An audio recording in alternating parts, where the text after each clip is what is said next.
प्रशासन में हड़कंप मचा हुआ है। देर रात बताया जा रहा है जेडीए सचिव हेम पुष्पा ने जेडीए जोन उपायुक्त, तहसीलदार, पटवारी, गिरदावर, जेईएन के निलंबन के आदेश जारी किए। साथ ही इन सभी कर्मियों को निलंबन काल में मूल विभाग में भेज दिया गया। इन सभी पर लैंड कन्वर्जन की एवज में 13 लाख रुपए रिश्वत मांगने का गंभीर आरोप। इन आरोपियों में एसीबी की टीम ने 1,50,000 रुपए नकद बरामद किए। साथ ही इन आरोपियों से जेडीए मुख्यालय में ही 1 लाख रुपए की राशि और बरामद की गई। एसीबी की टीम को बड़ी कामयाबी मिली।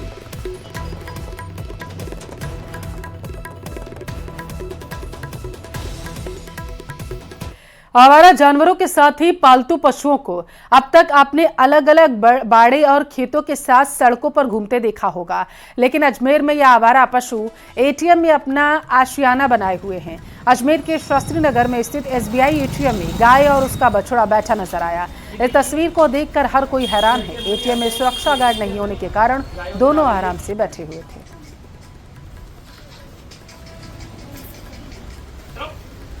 हम देख रहे हैं कि अब मैं शास्त्री नगर ममता मिष्ठान भंडार के जस्ट पास में जो एसबीआई का एटीएम है, इसके पास में खड़ा हूं और बिल्कुल अब देख सकते हैं कि आमजन को कितनी परेशानी का सामना करना पड़ रहा है।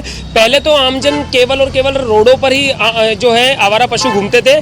आज जो है वही आवारा पशु एसबीआई एटीएम के अंदर तक भी पहुंच चुका है, क्योंकि यहाँ पर ना गार्ड है और गार्ड नहीं होने के कारण से एसबीआई एटीएम में पहुंच गए। आज जो यहाँ पर कुछ स्टूडेंट्स हैं जो अभी पैसे निकालने के लिए आए थे, लेकिन जानवरों के डर के मारे वो अंदर तक नहीं गए। इसके लिए भी हमको सोचना पड़ेगा और आमजन को भी सोचना पड़ेगा, और जिनके ये जानवर हैं उन लोगों को भी सोचना पड़ेगा कि इनको घर पर बांध कर रखें। इनसे आमजन बहुत ज़्यादा परेशान हो रहा है। धौलपुर का रुख करेंगे, जहां पुलिस ने ताबड़तोड़ कार्रवाई करते हुए 21 इनामी सहित 91 लोगों को पकड़ा। अलग अलग मामलों में पकड़े गए लोगों से अवैध शराब, हथियार बरामद किए गए। इनके साथ ही पुलिस ने 3 दर्जन से ज्यादा मोबाइल टावर पर भी चोरी का खुलासा किया। पुलिस के मुताबिक सभी थानों की पुलिस ने पिछले महीने मोबाइल टावर से हुई चोरी का खुलासा करते हुए 18 चोरी के मामलों में 50 लाख से ज्यादा के उपकरण बरामद कर 11 लोगों को गिरफ्तार किया है। अवैध खनन के 19 मामले दर्ज कर 13 लोगों को गिरफ्तार किया गया, जिनके पास से 26 वाहनों में भरी हुई 137 टन बजरी और पत्थर को जब्त किया गया।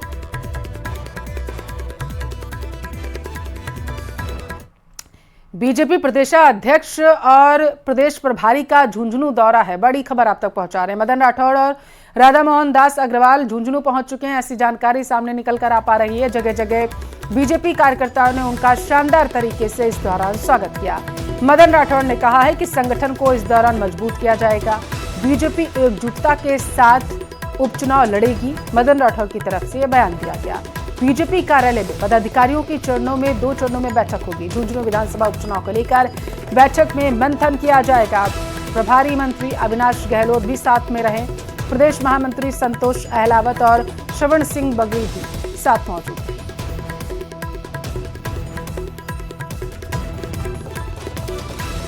मेरा यही है कि हमको एकजुट होकर के भारतीय जनता पार्टी को मजबूत देना है। हम संगठन को सुदृढ़ करने के लिए आए हैं, अभी कोई दूसरी राजनीति नहीं करेंगे। कोटा का रुख करेंगे, जहां बड़े बड़े हॉस्पिटल में मरीजों की परेशानियों को देखते हुए 142 जूनियर रेजिडेंट्स की भर्ती की गई। यह रेजिडेंट्स आगामी 3 महीने तक के लिए सेवाएं देंगे। 2 दिन तक चले इस इंटरव्यू में 390 अभ्यर्थी पहुंचे थे। उनमें से 142 जूनियर अभ्यर्थियों को भर्ती करवाया गया। हमने 142 रेजिडेंट डॉक्टर जूनियर रेजिडेंट्स के लिए हमने वेबसाइट पे डाला था। उनकी इंटरव्यू किए थे। सुबह 11 बजे से इंटरव्यू शुरू हुए थे, जो शाम तक बहुत देर रात तक चले थे। इसके एवज में हमारे पास 390 अभ्यर्थी आए थे और उनका इंटरव्यू लिया गया और रात को करीब 1:45 बजे करीब हमने रिज़ल्ट अपनी वेबसाइट पे पब्लिश कर दिया था। 21 तारीख से ही हमारे पास ये जूनियर रेजिडेंट्स काम पर आने लगे हैं, जिससे हमारी व्यवस्थाएं सुचारू रूप से चल रही है। खैरतल के भिवाड़ी से बड़ी खबर है। गत्ते बनाने वाली कंपनी में भीषण आग लग गई। आग से लाखों का सामान जलकर खाक हो चुका है। आग लगते ही कंपनी में भगदड़ मच गई। दमकल ने कड़ी मशक्कत के बाद आग पर काबू पा लिया है। जानकारी है कि सूरज सिनेमा के पास की घटना है। मौके पर बड़ी संख्या में पुलिस बल तैनात है।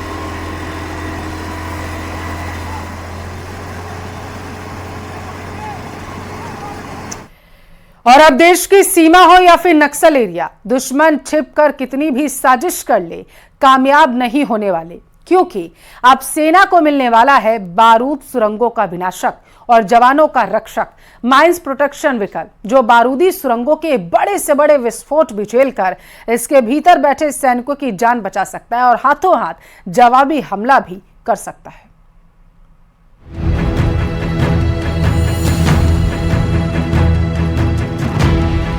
भारतीय सेना के साथ देश की आंतरिक सुरक्षा में तैनात सशस्त्र बलों को अब एक ऐसा वाहन मिल गया है जो गुरिल्ला वॉरफेयर में दुश्मनों का सर्वनाश कर सकता है।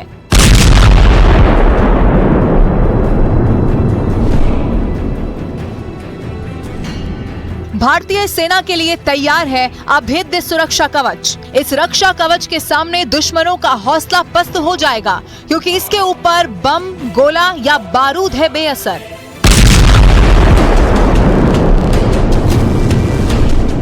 सैन्य वाहन बनाने वाली जबलपुर की आर्म्ड व्हीकल कॉरपोरेशन लिमिटेड ने अब तक का सबसे शक्तिशाली बख्तरबंद वाहन तैयार कर लिया है। इसका नाम है माइंस प्रोटेक्शन व्हीकल, जो बड़े से बड़े बारूद सुरंगों को रौंदता हुआ आगे बढ़ सकता है और इसके भीतर बैठे सैनिकों का बाल भी बांका नहीं हो सकता। ये एमपीवी का सबसे अपग्रेडेड और हाईटेक वर्जन है, जिसका मुकाबला पूरी दुनिया में नहीं है।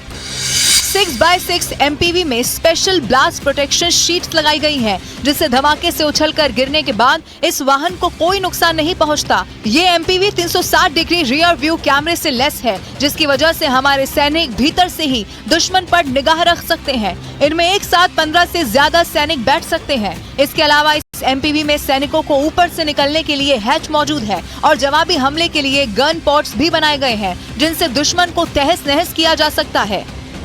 ये किसी भी साधारण MPV से बिल्कुल अलग है। इसका ग्राउंड क्लियरेंस भी लाजवाब है। खास बात यह है कि इसका इस्तेमाल आतंक प्रभावित और नक्सल प्रभावित इलाकों में भी हो सकता है। नक्सलियों की तरफ से बिछाए गए कई किलो बारूद के विस्फोट को सहन करने में पूरी तरह ही सक्षम है। बुलेट प्रूफ होने के कारण इस पर गोलीबारी का भी कोई असर नहीं होता। इस MPV को देश के सबसे ठंडे उत्तरी इलाके लेह में टेस्ट किया गया, जिसमें पूरी तरह सफल साबित हुई। व्हीकल फैक्ट्री जबलपुर के पूरी तरह से स्वदेशी इस MPV को भारतीय सेना को सप्लाई करने के अलावा विदेशों में भी एक्सपोर्ट करने की तैयारी कर रही है। व्हीकल फैक्ट्री की कार्य क्षमता को देखते हुए भारतीय सेना ने फिलहाल 300 अपग्रेडेड MPV का ऑर्डर दिया है।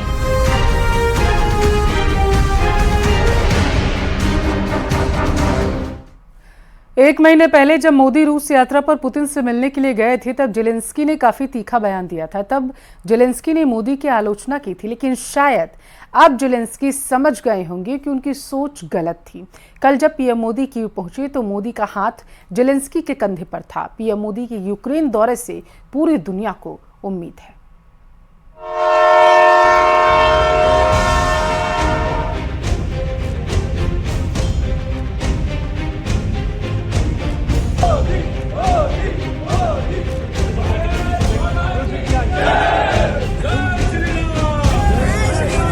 Hope that all of these visits will bring us closer to an end of the conflict, in line with General Assembly resolutions, international law, and the territorial integrity of Ukraine.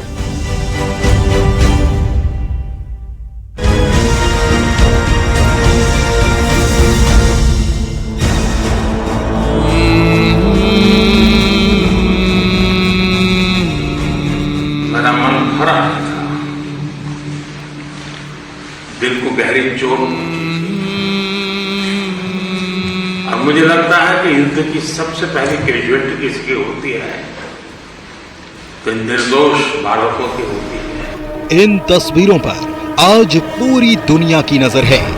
रूस Ukraine युद्ध को आज 912 दिन हो चुके हैं और पूरी दुनिया इस समय भारत के प्रधानमंत्री मोदी की तरफ उम्मीद भरी नजरों से देख रही है।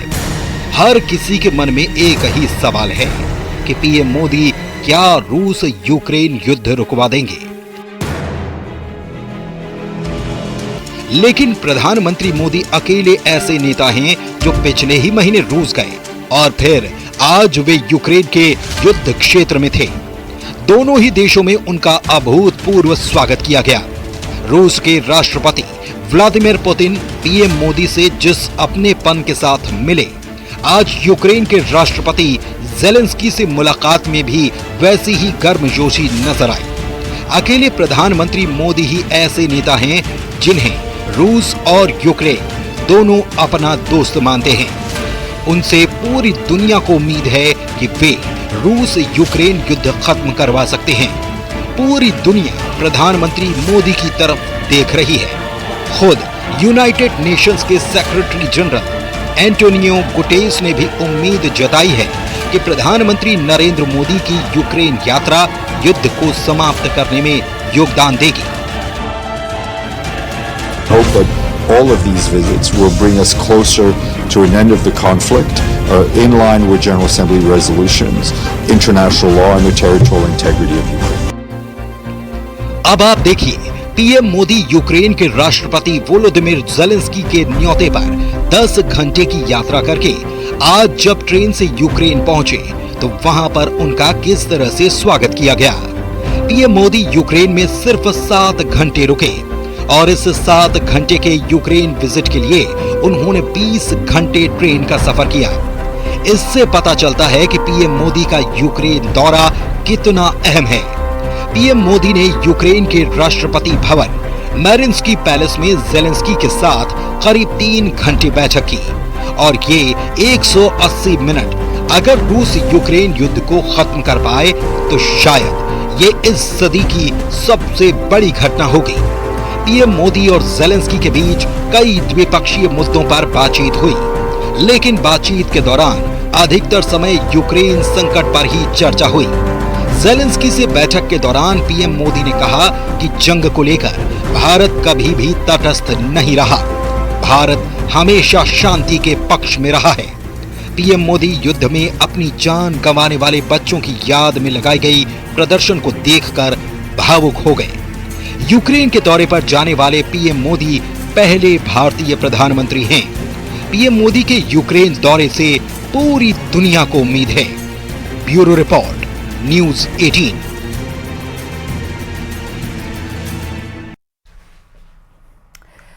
अफगानिस्तान में महिलाओं की आजादी पर तालिबान सरकार ने एक और चाबुक चलाया।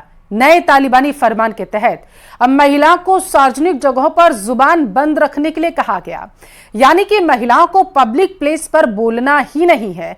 इसके साथ ही महिलाओं के लिए नया ड्रेस कोड लागू किया गया, जिसमें घर से बाहर निकलने वाली महिलाओं का पूरा शरीर ढका होना चाहिए। उनके कपड़े पतले छोटे नहीं होने चाहिए। कानून तोड़ने वाली महिलाओं के लिए खौफनाक सजा का ऐलान किया गया।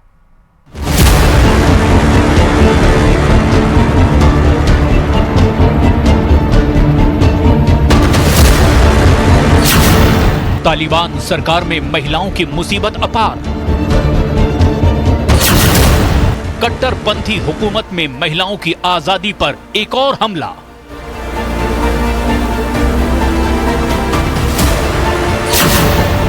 अफगानिस्तान में महिलाओं की अभिव्यक्ति की आजादी खत्म।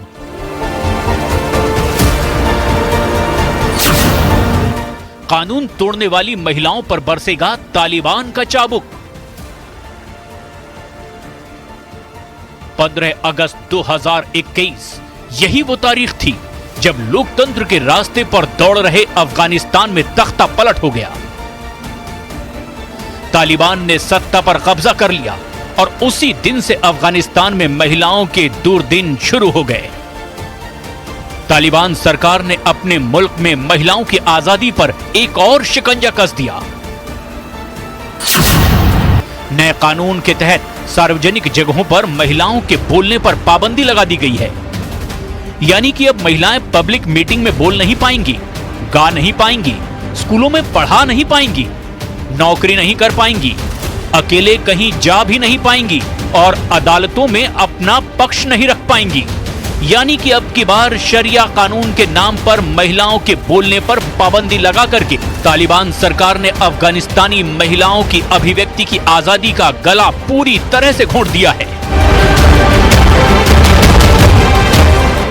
तालिबान सरकार ने सिर्फ महिलाओं की आवाज का ही गला नहीं घोंटा, बल्कि उनकी पहचान भी मिटा देने का इरादा कर चुकी है।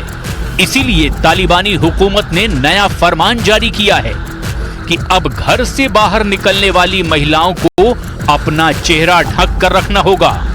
नए कानून में कहा गया है कि महिलाओं के लिए सार्वजनिक स्थानों पर हर समय अपने शरीर को ढकना जरूरी है। उनके कपड़े पतले और छोटे नहीं होने चाहिए, यानी कपड़ों के भीतर उनका शरीर झलकना नहीं चाहिए।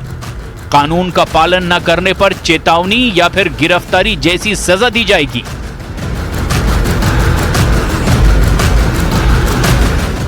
अफगानिस्तान में ये दोनों कानून सर्वोच्च नेता हिब्बुल्लाह अखुंदजादा के अनुमोदन के बाद बुधवार को लागू कर दिए गए। तालिबान सरकार ने अस्तित्व में आने के बाद बीते 3 सालों में महिलाओं के खिलाफ कई ऐसे कानून लागू किए जिन्हें अफगानिस्तान की लोकतांत्रिक सरकारों ने खारिज कर दिया था या खत्म कर दिया था। महिला मामलों का मंत्रालय खत्म कर दिया गया। यौन हिंसा से पीड़ित महिलाओं की कोई सुनवाई नहीं। घर से अकेले बाहर निकलने पर पाबंदी, लड़कियों के स्कूल जाने पर पाबंदी, महिलाओं को नौकरी करने पर पाबंदी, महिलाओं को घर से बाहर जाने के लिए ड्रेस कोड, अवैध संबंध रखने वाली महिलाओं को पत्थर मार मार कर हत्या की सजा, रिश्तेदारों के अलावा किसी और आदमी से मिलने जुलने पर सजा।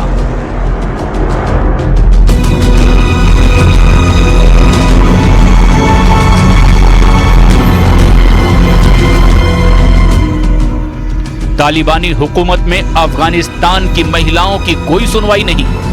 सारे हक पुरुषों को हैं। महिलाओं को अपनी आवाज उठाने या विरोध करने का कोई हक नहीं। सत्ता में आने के 10 दिन बाद ही तालिबानी हुकूमत ने वहां की न्यायिक व्यवस्था को बदलना शुरू कर दिया, जिसका सबसे बुरा असर महिलाओं की जिंदगी पर पड़ रहा है। अफगानिस्तान की लोकतांत्रिक सरकारों में तलाक के जिन मामलों में फैसला हो चुका था, अब उन्हें पलटा जा रहा है। तालिबान सरकार में नियुक्त हुए नए जज ओवर टाइम करके पिछले शासन के दौरान किए गए फैसलों को पलट रहे हैं। तालिबान सरकार के एक बड़े अभियान के तहत अदालतों में आम लोगों को मुफ्त अपील की सुविधा दी गई है, जिसकी वजह से तलाक के 30% केस की फाइलें फिर से खोली गई हैं और एक के बाद एक उन सभी केसों के फैसलों को पलटा जा रहा है जिसमें जीत महिला की हुई थी। इसी वजह से वो महिलाएं ज्यादा घबराई हुई हैं जो अपने पति से तलाक लेकर नर्क की जिंदगी से छुटकारा पा चुकी थी। अब उन्हें जबरन अपने पूर्व पति के साथ रहने के लिए मजबूर होना पड़ रहा है।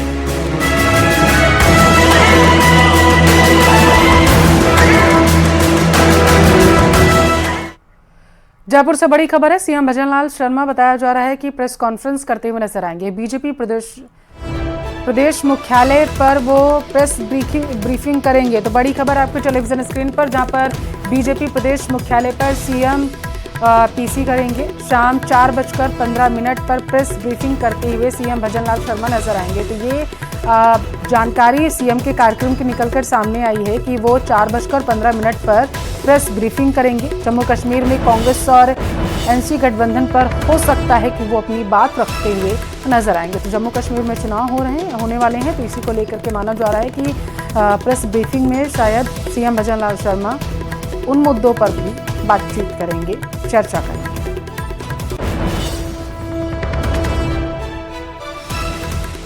तो CM Bhajanlal Sharma press conference करेंगे। 4:15 पर शाम को प्रेस ब्रीफिंग करते हुए नजर आएंगे। पत्रकारों से बातचीत करते हुए वो कई मुद्दों पर अपने विचार जो है प्रकट करेंगे और कांग्रेस और एनसी के गठबंधन को लेकर के जो जम्मू कश्मीर में हो रहा है उसको लेकर के भी वो अपने विचार जो हैं वो प्रकट करते हुए नजर आएंगे। ऐसी जानकारी सामने निकलकर आ पा रही है। तो इस वक्त की बड़ी खबर सीएम के कार्यक्रम से जुड़ी आप तक पहुंचा रहे हैं। शाम को 4:15 पर CM Bhajanlal Sharma press conference करेंगे।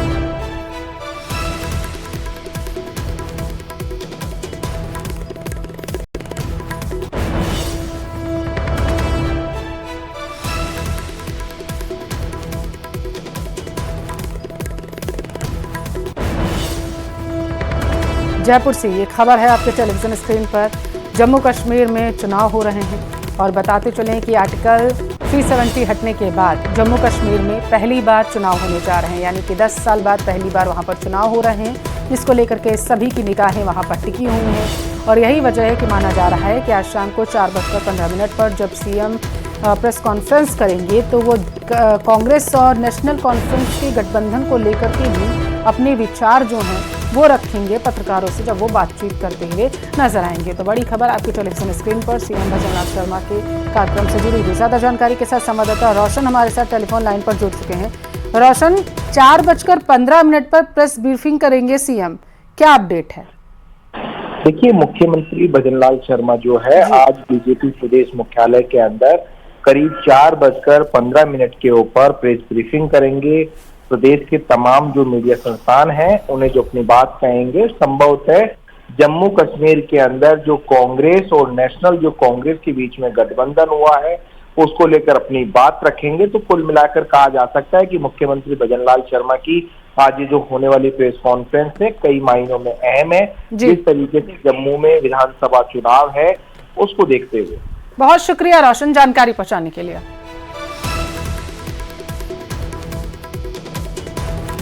जोधपुर का रुख करेंगे, बड़ी खबर है। अतिरिक्त महाधिवक्ता ने इस्तीफा सौंप दिया है। अतिरिक्त महाधिवक्ता मनीष पटेल ने इस्तीफा सौंपा है। नियुक्ति के बाद ही कई लोगों ने विवाद बनाया था इस विषय का, और ये बड़ी खबर जोधपुर से आपके टेलीविजन स्क्रीन पर। विधि मंत्री जोगाराम पटेल के पुत्र हैं मनीष पटेल, और ये बड़ी जानकारी सामने निकल कर आ पा रही है कि उन्होंने अपना इस्तीफा सौंप दिया। बताते चले कि सियासी गलियारों में इस मुद्दों को लेकर के खूब खींचतान देखने को मिली थी। विवाद हुआ था उनकी नियुक्ति को लेकर के। उनकी नियुक्ति के बाद से लगातार कई तरीके के सवाल उठ रहे थे, और अब जो जानकारी सामने निकल कर आ पा रही है वो ये है कि जोधपुर से खबर, जहां पर अतिरिक्त महाधिवक्ता ने अपना इस्तीफा सौंप दिया है। अतिरिक्त महाधिवक्ता यानी कि मनीष पटेल ने अपना इस्तीफा सौंप दिया। यहां पर आपको बताते चले कि मनीष पटेल विधि मंत्री जोगाराम पटेल के बेटे हैं, पुत्र हैं, और उन्होंने अपना इस्तीफा सौंप दिया है। ज्यादा जानकारी लेंगे, संवाददाता चंद्रशेखर हमारे साथ टेलीफोन लाइन पर जुड़ चुके हैं। चंद्रशेखर, अतिरिक्त महाधिवक्ता का इस्तीफा, मायने क्या निकाले जाए? देखिए, बात करें तो राजस्थान में भारतीय जनता पार्टी की सरकार के गठन के बाद जब अतिरिक्त महाधिवक्ता की नियुक्ति की गई थी, इस दौरान लिस्ट में जैसे ही मनीष पटेल का नाम आया उसके बाद कई लोगों ने इसे विवाद का विषय बना दिया था। इसको लेकर जहां राजनीति की जा रही थी वहीं अधिवक्ता समुदाय की भी इनके पक्ष में थे, वहीं जो विपक्ष की ओर से इसको एक बड़ा राजनीतिक मुद्दा बनाया गया कि विधि मंत्री के बेटे को जो है अतिरिक्त महाधिवक्ता नियुक्त किया गया है। हालांकि जो विधि विशेषज्ञ थे उनका ये कहना था कि किसी भी व्यक्ति यदि योग्यता को, निर्धारित योग्यता को अगर वो हासिल करता है तो वो इस पद के लिए जो है योग्य होता है, क्योंकि उसका ये इंडिविजुअल पद है और अपनी योग्यता के आधार पर आता है। इसको लेकर लंबा विवाद चला था और आखिरकार जो है मनीष पटेल ने अपना इस्तीफा जो है सौंप दिया है। लगभग 17 से 18 सालों की जो इनकी प्रैक्टिस है, जिसके चलते इनको जो मापदंड थे उनको उन्होंने पूरा किया था और उसके बाद उन्हें जो नियुक्ति मिली थी। लेकिन जिस तरह से लगातार ये एक विवाद का विषय बना हुआ था और जिस तरह से ये एक मुद्दा बनाया गया था, उसको लेकर आखिर आहत होकर उन्होंने अपना इस्तीफा सौंपा है। जी, शुक्रिया आपका चंद्रशेखर जानकारी पहुंचाने के लिए।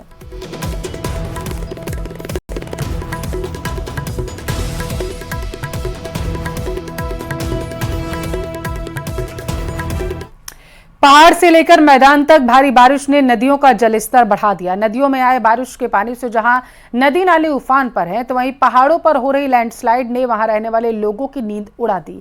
मैदानी इलाकों में भी नदियों के लगातार बढ़ते जलस्तर से जमीन के कटाव की समस्या बनी हुई है। रिपोर्ट देखिए।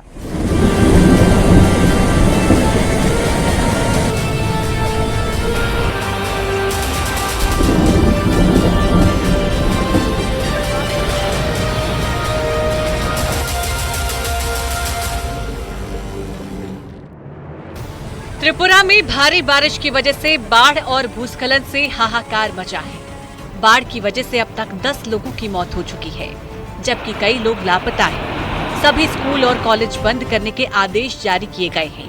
32,000 से ज्यादा लोग बाढ़ राहत शिविरों में शरण ले चुके हैं। हालातों पर काबू पाने के लिए एनडीआरएफ और एसडीआरएफ के साथ ही वायुसेना ने भी टीम को लगाया है।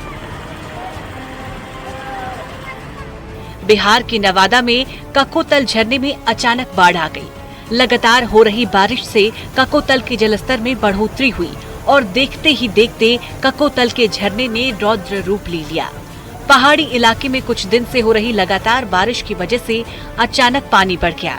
फिलहाल पर्यटकों की एंट्री पर रोक लगा दी गई है। मथुरा में भारी बारिश के बाद हालात बिगड़ गए हैं। सड़क से लेकर घरों तक पानी ने कब्जा कर लिया है।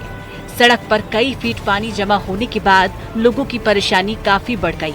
आने जाने के लिए भी लोगों को काफी मुसीबतों का सामना करना पड़ा। भारी जलभराव में फंसे लोगों को नगर निगम ने बुलडोजर से जलभराव से पार कराया। यदि जन्माष्टमी पर बरसात हो गई और यही हाल रहा तो चुनौतियां और भी बढ़ जाएंगी। देखिए, ये चुनौतीपूर्ण कार्य है। बरसात होती है तो हम लोग निरंतर मुस्तैदी के साथ लगे हुए हैं और यहाँ कार्य कर रहे हैं, और अगर आगे बारिश होती है तो उसमें भी हम सुचारू रूप से आवागमन को सुचारू करने के लिए अपने भरसक प्रयास करेंगे। बलिया में भारी बारिश के बाद हर जगह जल जमाव की समस्या खड़ी हो गई है। कोतवाली में पानी भरने से वहां आने वाले लोगों को दिक्कतें हो रही हैं। वहीं गंगा और घाघरा का जलस्तर बढ़ने से जमीन के कटाव की समस्या खड़ी हो गई है। हालांकि प्रशासन का कहना है कि अभी कोई खतरा नहीं है। अपने अपने इलाकों में प्रशासन की टीमें लगातार नजर आ रही हैं। कहीं किसी बंधे पर किसी तरह की कोई खतरा नहीं है और सारी तैयारियां हैं। और अभी वर्तमान में पानी बढ़ने से सर्दी के जमीनी कटान में रुकी हुई है, जिस पे हम लोग सतत निगरानी कर रहे हैं। पीलीभीत में नदी से कटान हो रहा है। चंदिया हजारा और राहुल नगर के बीच कई एकड़ जमीन पर खड़ी गन्ने की फसल नदी में समा गई। बाढ़ और कटान के प्रकोप से बचने के लिए हजारों लोग नदी के किनारे जमा होकर पूजा पाठ करने लगे। बाढ़ के कहर से निजात दिलाने की कामना की। लोगों ने नदी के किनारे विधि विधान से पूजा की। पहाड़ों में भारी बारिश से उत्तराखंड के श्रीनगर में अलकनंदा नदी अब खतरे के निशान के करीब बह रही है। चमोली और रुद्रप्रयाग में हो रही बारिश के कारण अलकनंदा नदी में लगातार उफान है। वहीं नदी के उफान पर आने के बाद एसडीआरएफ और पुलिस प्रशासन सतर्क हो गया है। लोगों से नदी घाट किनारे न जाने की अपील की जा रही है। चमोली में बद्रीनाथ हाईवे बंद हो गया है। नंदप्रयाग के पास पहाड़ी से भारी मलबा सड़क पर आ गया। वहीं तेज बारिश के बाद कंचनगंगा, गुलाब कोटी, पागल नाला, छिनका में पहाड़ी से भारी मलबा आ गया है, जिसके बाद से सड़क पूरी तरह से बंद है। सड़क बंद होने से यात्री फंसे हुए हैं। हाईवे को खोलने का काम जारी है। पहाड़ों में लगातार हो रही बारिश के चलते गंगा और उसकी सहायक नदियां उफान पर हैं। ऋषिकेश के त्रिवेणी घाट पर गंगा चेतावनी रेखा को छूकर बहने लगी है। और यहाँ रुकते हैं एक छोटे से ब्रेक के लिए। ब्रेक के उस पार आपको दिखाएंगे खबर दोपहर।